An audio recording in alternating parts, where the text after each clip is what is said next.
Hello everyone, welcome to my YouTube channel. So आज का जो हमारा टॉपिक है वो है फर्स्ट वॉर ऑफ इंडिपेंडेंस, जो कि हमारा विलेज लेवल जो वर्कर है उसके एग्जाम के लिए मोस्ट इम्पॉर्टेंट है। सो आज से मैंने ये वीडियो शुरू कर लिए हैं। तो आज हमारा फर्स्ट वीडियो रहेगा about the historical first war of independence, and then उसके बाद हम बाकी जो सीरीज़ हैं लेक्चर सीरीज उसको भी लेके आएंगे। तो स्टार्ट करते हैं आज का जो हमारा टॉपिक है उसके बारे में, जो कि है first war of independence. Revolt of first war of independence जो है 1857 का, वो सबसे इम्पॉर्टेंट लैंडमार्क रहता है, क्योंकि इसमें जो है सबसे पहला जो हमारा विद्रोह रहा था ब्रिटिशर्स के अगेंस्ट, वो शुरू हुआ था। तो जो भी वॉर शुरू होता है उसके पीछे बेसिक रीजंस होते हैं, बहुत सारे रीजंस के ही जो उसका रिजल्ट होता है, फिर वो वॉर की शेप लेता है। तो हमारा जो रिवॉल्ट ऑफ 1857 है उसके भी कुछ रीजंस थे, उसके कॉजेस थे, जैसे कि अगर हम पॉलिटिकल कॉजेस पढ़े, सोशल कॉजेस पढ़े, इकोनॉमिक कॉजेस पढ़े, मिलिट्री कॉजेस पढ़े, एंड इम्पॉर्टेंट कॉज जो था वो इमीडिएट कॉज था। तो इन सभी कॉजेस को हमने आपको डिटेल में बताना है। शुरू करते हैं अपना सबसे पहला कॉज जो है मिलिट्री कॉज। मिलिट्री कॉज का सबसे पहला है ओवरसीज डिप्लॉयमेंट। ओवरसीज डिप्लॉयमेंट का मतलब क्या होता है, जितने भी इंडियन जो भी हमारे मिलिट्री में थे, जितने भी इंडियन जो थे वो मिलिट्री में थे, उनको क्या कर दिया जाता था, दूसरी कंट्रीज में भेजा जाता था, और वहाँ पे वॉर जब होता था उसमें भेजा जाता था।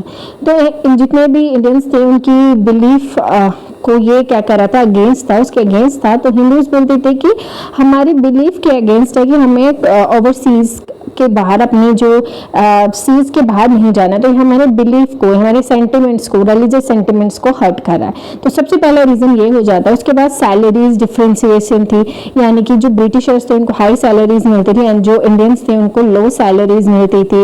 इन यूरोपियन सोल्जर्स को अच्छा स्पेशल प्रोविजंस मिलते थे, बट इंडियन सोल्जर्स को वैसे प्रोविजंस नहीं मिलते थे। इंडियन जो आर्मी थी उनका जो रैंकिंग सिस्टम था वो कभी भी हाई नहीं जाता था, अगर वो लो है तो उनका लो ही रहा जाता था। बट ब्रिटिशर्स जो थे, अगर वो सूबेदार हैं तो उनको कर्नल तक रैंक दिया जाता था, तो वो कर्नल भी बन जाते थे। बट इंडियन जो रैंकिंग थी उनको नहीं बढ़ाया जाता था। तो मिलिट्री कॉजेस में 4 मेन कॉजेस अगर आप पढ़ेंगे, जो कि ओवरसीज डिप्लॉयमेंट की हमने बात की है, डिफरेंट सैलरीज की बात की है, अनइक्वल वेजेस मिलते थे, स्पेशल प्रोविजन सिर्फ यूरोपियंस को मिलते थे, एंड इंडियन रैंक्स जो सिस्टम था वो भी अच्छा नहीं था। Political causes, doctrine of lapse, जैसे कि हम पढ़ते आए हैं, doctrine of lapse by lord Dalhousie, नाम याद रखेगा, इंपॉर्टेंट है। डॉक्ट्रिन ऑफ लैप्स में क्या होता था कि अगर किंग है, उसका कोई बेटा नहीं है, तो उसका जो राज्य है वो सारा ब्रिटिशर्स ले जाएंगे। अगर उसने किसी बच्चे को अडॉप्ट भी किया है, बट इसको अडॉप्शन को नहीं माना जाएगा, अडॉप्टेड सन को नहीं माना जाएगा अगर उसका खुद का बेटा नहीं है। तो इसमें जो सारा राज्य है वो ब्रिटिशर्स के पास चला जाएगा। इसमें एक एग्जाम्पल दी गई है, जैसे कि जो नाना साहेब थे वो पेशवा बाजीराव के अडॉप्टेड सन थे, तो नाना साहेब को भी उनका जो किंगडम था वहां से निकाल दिया गया था। तो उन्होंने क्या किया, उन्होंने इसके खिलाफ रिवॉल्ट शुरू कर दिया था। वैसे ही हम अवध की बात करें, 1856 में उनका भी जो था उनको एनेक्स कर दिया गया था बाय ब्रिटिशर्स। किस बिहाफ पे कि उनका जो एडमिनिस्ट्रेशन है वो अच्छे से नहीं चल रहा है। तो पॉलिटिकल कॉजेज में डॉक्ट्रिन ऑफ लैप्स जो है मोस्ट इंपॉर्टेंट चीज मानी जाती थी, क्योंकि इसमें क्या होता था कि जो राज्य है वो सारा ब्रिटिशर्स ले जाते थे if they have no son. Okay, उसके बाद अगर हम बात करें, सतारा जो थी सबसे पहली स्टेट थी जो कि डॉक्ट्रिन ऑफ लैप्स में सबसे पहले आई थी। सबसे पहले डॉक्ट्रिन ऑफ लैप्स पॉलिसी में कौन सी आई थी, सतारा, फिर झांसी, फिर नागपुर, संभालपुर, ऐसे ये जो सारी जो स्टेट्स हैं ये डॉक्ट्रिन ऑफ लैप्स पॉलिसी के तहत एनेक्स की गई थी। सेकेंड अगर हम पॉलिसी की बात करें, वो आ जाती है सब्सिडियरी अलायंस पॉलिसी 1798 में। ये लॉर्ड वेलेस्ले ने लाई थी। इसमें नॉन इंटरवेंशन पॉलिसी भी इसको कहा जाता है। इस पॉलिसी में क्या होता था कि अगर एक वीक राजा है, ओके, वीक किंग है, तो उसको कोई स्ट्रॉन्ग किंग जो है उसको उसके किंगडम को एनेक्स करना चाहता है, तो ब्रिटिशर्स क्या देंगे, वीक किंग को प्रोटेक्शन देंगे। वीक किंग को प्रोटेक्शन देंगे, जैसे ही वो देखेंगे कोई स्ट्रॉन्ग किंग वीक किंग के पास नहीं आएगा लड़ने, क्योंकि उनके पास क्या है, प्रोटेक्शन है। और किसकी है, जो ब्रिटिशर्स हैं उनकी प्रोटेक्शन है। तो जो ब्रिटिशर्स हैं वो किसको प्रोटेक्ट कर रहे हैं, इनके किंगडम को। तो इस किंगडम के अंदर जो है ब्रिटिशर्स जो है वो अपनी ट्रेडिंग तो करेंगे, और वो ट्रेडिंग क्या होनी चाहिए, टैक्स फ्री होना चाहिए। तो इसको सब्सिडी भी मिलना चाहिए। सब्सिडी यानी कि जितने भी अगर कोई ब्रिटिशर्स प्रोटेक्ट कर रहे हैं राजा के किंगडम को, तो उनको क्या सब्सिडी भी मिलना चाहिए ताकि वो अपनी आर्मी को मेंटेन करके रख सके। तो इसमें नॉन इंटरवेंशन पॉलिसी का मतलब है कि जो टैक्स फ्री होगी इसमें कोई भी इंटरवेंशन नहीं होगी। ओके, सब्सिडियरी अलायंस का सिस्टम का मतलब ये है जो कि लॉर्ड वेलेस्ली ने लाई थी। अब इसमें जैसे हमने डॉक्ट्रिन ऑफ लैप्स के बारे में पढ़ा, फर्स्ट स्टेट कौन सी थी, तो इसमें कौन सी थी, हैदराबाद फर्स्ट स्टेट थी जिसने इस अलायंस को साइन किया था। इकोनॉमिक पॉलिसी जिसमें हम जमींदारी पॉलिसी के बारे में पढ़ते हैं, रॉयतवारी सिस्टम, महलवारी सिस्टम, इसमें हाई टैक्सेशन रेट था। जमींदारी सिस्टम जो था उसमें एक जमींदार को बिठा दिया जाता था और बोला जाता था कि आपने इन सब से क्या करना है, टैक्स कलेक्ट करना है, टैक्स कलेक्ट करना है। तो परमानेंट सेटलमेंट सिस्टम भी बोला जाता है इसको। बंगाल में सबसे पहला लाया गया था 1798 में बाय लॉर्ड कॉर्नवालिस, एंड इसको रिकमेंड किसने किया था, जॉन शोर ने किया था। याद रखिएगा, परमानेंट सेटलमेंट सिस्टम या जमींदारी सिस्टम दोनों एक ही चीज होती है। लॉर्ड कॉर्नवालिस ने लाया था, रिकमेंड किसने किया था, जॉन शोर ने किया था। सेकेंड हम बात करें रॉयतवारी सिस्टम, साउथ इंडिया में लाया था Madras, Bombay and Charles Reade and Munro ने लाया था। ये याद रखिएगा, Charles Reade and Munro. Mahalwari system 1833 जिसमें कि सारी विलेजेस को कलेक्टिवली टैक्स को पे करना पड़ता था। ये नॉर्थ वेस्ट इंडिया में आया था। जितने भी ट्रेडिशनल हैंडीक्राफ्ट थे उनको डिस्ट्रक्ट किया गया था, जो कि डी इंडस्ट्रियलाइजेशन हो गया। इसका मतलब क्या है, जितने भी अगर वहां पे काम करते थे लोग उनको क्या अनएम्प्लॉयमेंट, वो बेचारे अनएम्प्लॉयड हो गए थे। तो ये भी मेन रीजन था जिसमें कि हम पढ़ते हैं इकोनॉमिक पॉलिसीज लाई गई थी नई नई, हैंडीक्राफ्ट को डिस्ट्रक्ट किया गया था।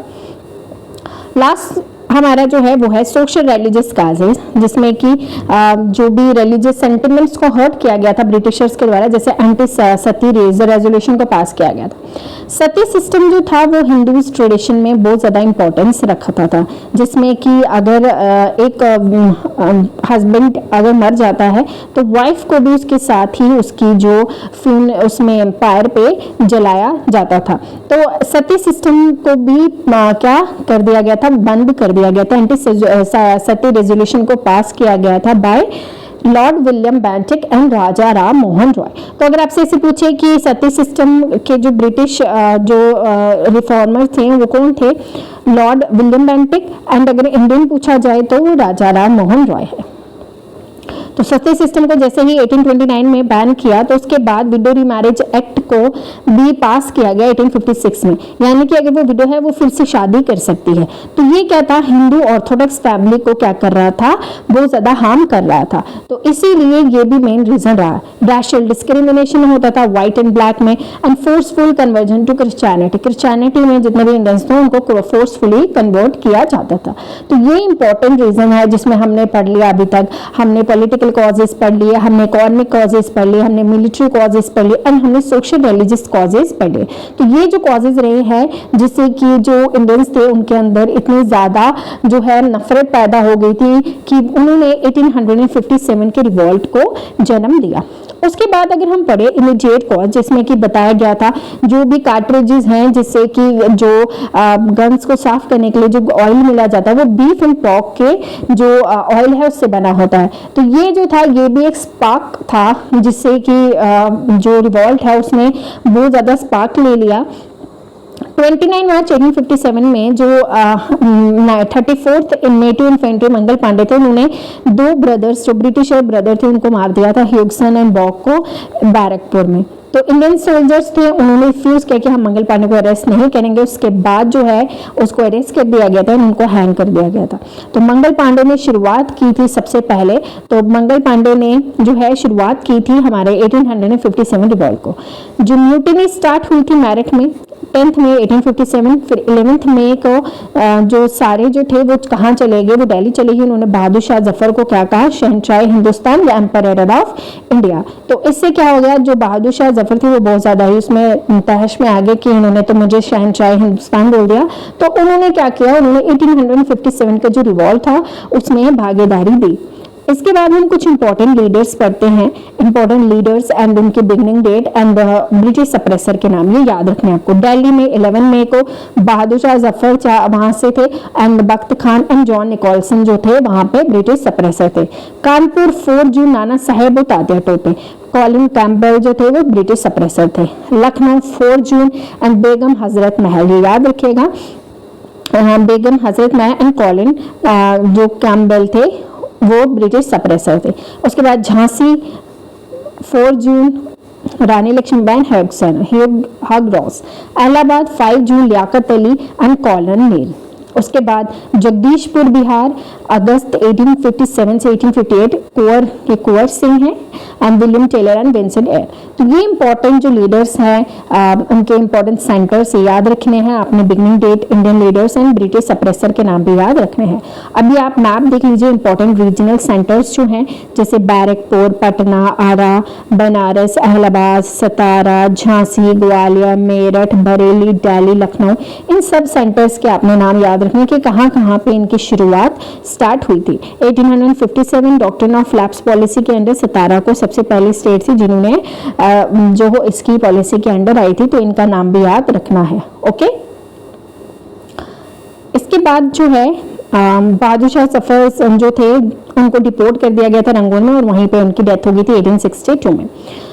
नाना साहेब बेगम हजरत महल नेपाल चले गए थे। तात्या टीपू को कैप्चर कर दिया गया था, उसके बाद उनको 1859 में वो उनको एग्जीक्यूट कर दिया गया था। इसके बाद जो हमारी रानी लक्ष्मीबाई हैं वो जो वॉर है लड़ते लड़ते उनकी मृत्यु हो गई थी एंड हगराज जो है उन्होंने कहा था लक्ष्मीबाई को जो bravest and the best military leader of the rebel.